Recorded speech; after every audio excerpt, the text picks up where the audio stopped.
दहेज पे कुछ है नहीं.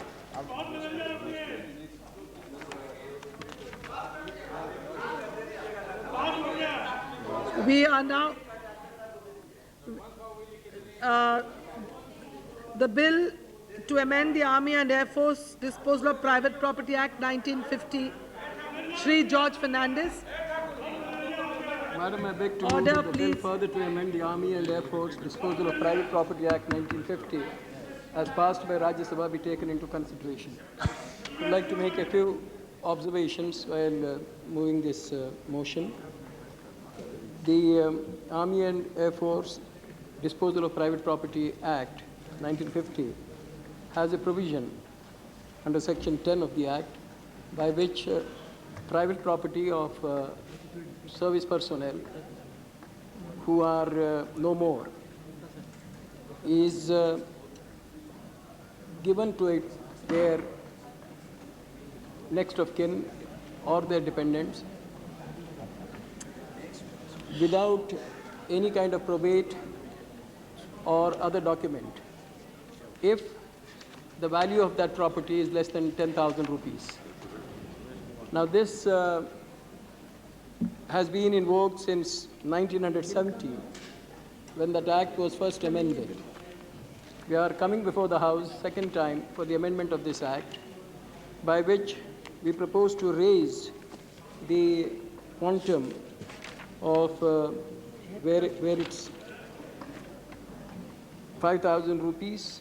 We propose to raise it to 1 lakh rupees. The act has, the bill as moved was referred to the standing committee. The standing committee considered the bill and unanimously recommended it for the House to adopt, and the Rajya Sabha has accordingly adopted this bill. Shri Sonaram Chowdhury. No other speaker? Not in the House? Or please speak. Shri Hamad Mullah. Sonaram Chowdhury. Shri Putswami Gowda. No? Not speaking. Madam, how?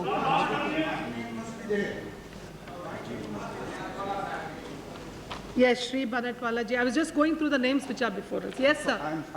You may please speak. Madam Chairman, it's a simple bill. I support the bill, and I'm sure every section of the House would support the bill because it seeks to facilitate the quick disposal of movable and cash belonging to our personnel who may have died in harness. Now, in order to better appreciate the bill, some more information is wanted. The bill says that the upper limit of 10,000 rupees be increased to 2 lakhs. 2 lakhs.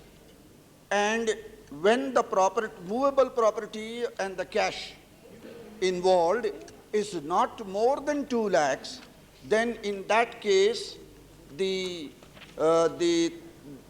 movable property and the cash can be given to the heirs without requiring them to go into the trouble of producing the succession certificates, probate, and so on and so forth.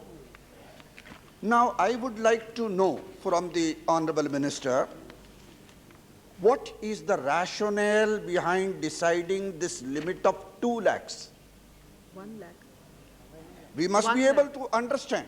I support the bill, but let us understand how I think you... it's 1 lakh. Beg your I pardon? thought you said it was 1 lakh. It's 2 lakhs. The minister said 1 lakh. It's 2 lakhs, you're right. Huh. So, in order to better understand the rationale behind fixing this limit of 2 lakhs, we support it. But why not 1 lakh, why not 3 lakhs? Some exercise must have been undertaken in order to see that there is no arbitrariness in the fixing of the limit. For example, one would like to know whether what is the number of people involved in securing their movable property and cash. Say when the amount involved is less than 1 lakh. What is the number involved when the limit is, say, more than 2 lakhs, or say from 2 lakhs to 3 lakhs? So there must be some, what I mean to say is that there must be some rationale. And what is that rationale that will enable us to better understand the exercise, and a good exercise, and a well-intentioned exercise undertaken by the Honorable Minister of Defence.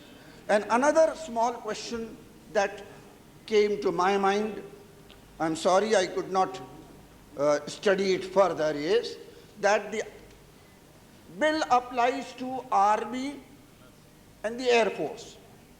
What is the position with respect to the Navy? Why is it not applicable to the Navy? Is there already a provision for the Navy? Exactly. If there is a provision, is it the provision of 2 lakhs, or is it the provision of an upper limit of some other figure? Similarly, the question would arise about our BSF people who are doing a lot of good work. I understand BSF goes not in the Ministry of Defence, but the Ministry of Home Affairs. But I am sure that when deciding this figure of 2 lakhs, the Honorable Defence Minister would have also looked into the position that is with respect to the BSF. So what is the position with respect to the BSF? On these 2 points, sir, let us be informed so that there is a better appreciation and realization of the good work that has been done by the Honorable Minister. With these words, Madam Chairperson, and of course subject to what comment comes from the Honorable Minister, I support the bill. No other speakers. आप बोलना चाहते हैं?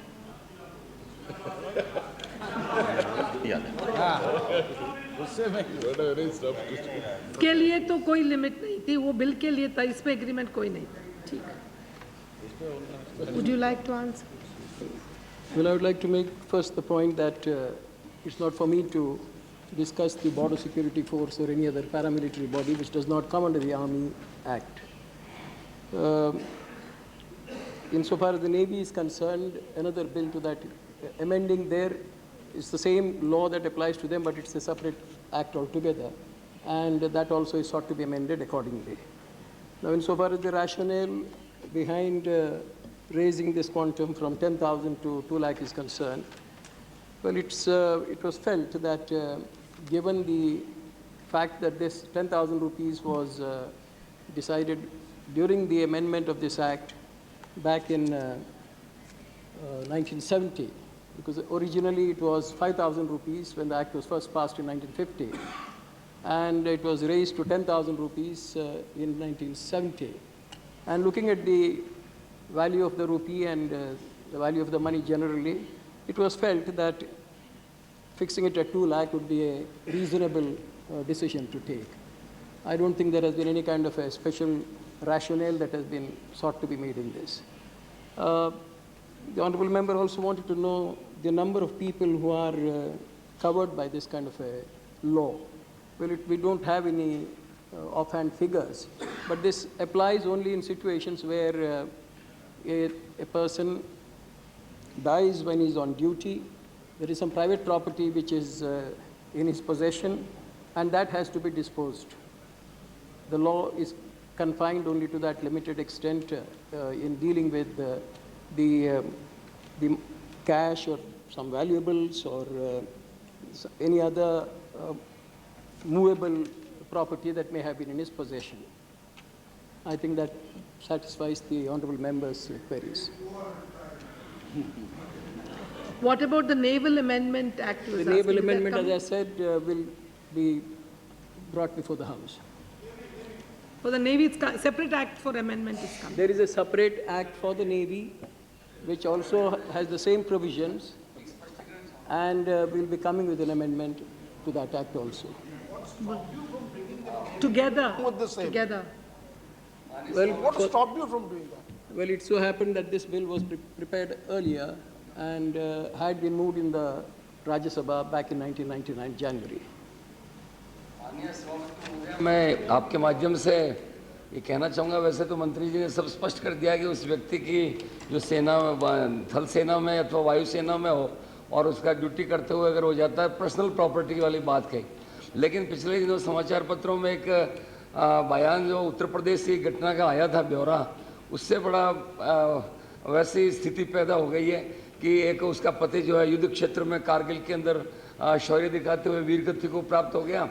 सरकार ने 10-15 लाख रुपए उसको दिए और उसके घर वालों ने उसकी संपत्ति अपना अधिकार लेने के लिए उसकी जो पत्नी थी उसको मौत के घाट उतार दिया। इस प्रकार की घटनाएं जो होती है संपत्ति के बाद में, ये तो खैर व्यक्तिगत संपत्ति को लेकर थी, लेकिन वो भी सैनिक से ही संबंधित है। इस प्रकार की घटनाओं की पुनरावृत्ति रोकने के लिए सरकार को थोड़े कठोर कदम उठाने चाहिए, ताकि उनके जो उत्तराधिकारी, वारिस पत्नी या जो भी हों, तो उनको इस प्रकार के संकटों का सामना नहीं करना पड़े। धन्यवाद। महिलाओं की हालत कभी ऐसी होती है। Mr. Fernandes, you want to reply to him, the Honourable Minister? Well, all that I can say is that the incident that took place in Lucknow is abominable and also should make all of us hang our head in shame. Unfortunately, I must say that this is not the first time that such a situation has arisen. Whether persons have been killed or not is not the issue, but there have been constant efforts to deprive or to deny the widow of the soldier who may be slain the monies that have been made available to her. Insofar as the Defense Ministry is concerned, there is very little that we can do except taking care to see that the money is kept in the bank. Earlier, cash used to be given. Now we have arrangements to have this money deposited in the bank. But beyond that, I do not think that we are, as Defense Ministry, we have the authority of any kind to intervene in this. The particular case, as soon as it was brought to our notice, has been taken up with the state government, and from our side, whatever we can do, we shall do. Thank you. The question is that the bill as passed by the Rajya Sabha be taken into consideration. Those in favor may please say aye. Aye. Those against may please say no. I think the ayes have it, the ayes have it, the ayes have it. The motion for consideration of the bill is adopted. The House will now take up clause by clause consideration of the bill. The question is that clauses 2 to 4 do stand part of the bill. Those in favor may please say aye. Aye. Those against may please say no. I think the ayes have it, the ayes have it, the ayes have it. Clause 2 to 4 stand part of the bill. The question is that clause 1, the enacting formula and long title do stand part of the bill. Those in favor may please say aye. Aye. Those against may please say no. I think the ayes have it, the ayes have it, the ayes have it. Clause 1, the enacting formula and long title stand part of the bill. The Minister may now move that the bill as passed by the Rajya Sabha be passed. Madam, I move that the bill as passed by the Rajya Sabha be passed. The question is that the bill as passed by the Rajya Sabha be passed. Those in favor may please say aye. Aye. Those against may please say no. I think the ayes have it, the ayes have it, the ayes have it. The motion is adopted and the bill as passed by the Rajya Sabha is passed.